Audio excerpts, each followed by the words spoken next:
गई। रोहित किचन में था और उसके दोनों हाथ चिपके हुए थे। सामने आधा कटा बिखरा हुआ कटहल रखा था। ये क्या कर रहे हो आप? और आपके दोनों हाथ चिपक क्यों गए? अरे क्या बताऊं आरती जी, दोस्त की शादी में गया था गांव।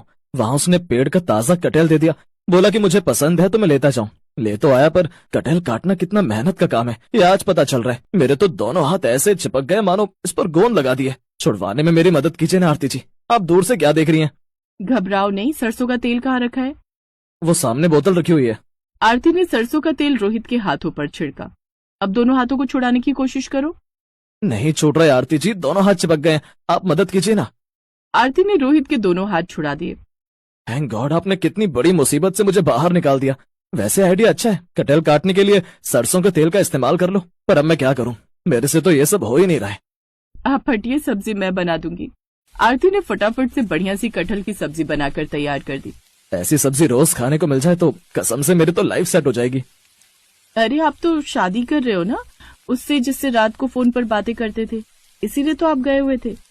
अरे मैंने बताया तो मेरे दोस्त की शादी थी। मेरी शादी होती तो मैं इस बिल्डिंग में सभी को इनवाइट करता। और आप रात में बात करने की बात कह रही हैं। वो तो मेरे बड़े भैया थे, कभी कभी मेरा हाल चाल पूछ लेते थे। दिन में हम लोग बिजी होते हैं, इसीलिए रात में थोड़ी बात कर रहे थे। वैसे बात तो मुझे आपसे भी करनी है, अगर आप इजाजत दे तो।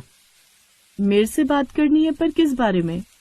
अगर आप बुरा ना माने तो मुझे आपके हाथों की कटहल की सब्जी पूरी जिंदगी खानी है। रोहित की बात सुनकर आरती शर्मा गई। उसकी आंखों में खुशी के आंसू थे। शायद मन ही मन वो भी रोहित को प्यार करने लगी थी। आरती के साथ शोभा की खुशी का ठिकाना नहीं था, क्योंकि रोहित बहुत अच्छा लड़का था। कुछ दिनों बाद पूरी बिल्डिंग के लोगों के सामने रोहित आरती के साथ सगाई करता है।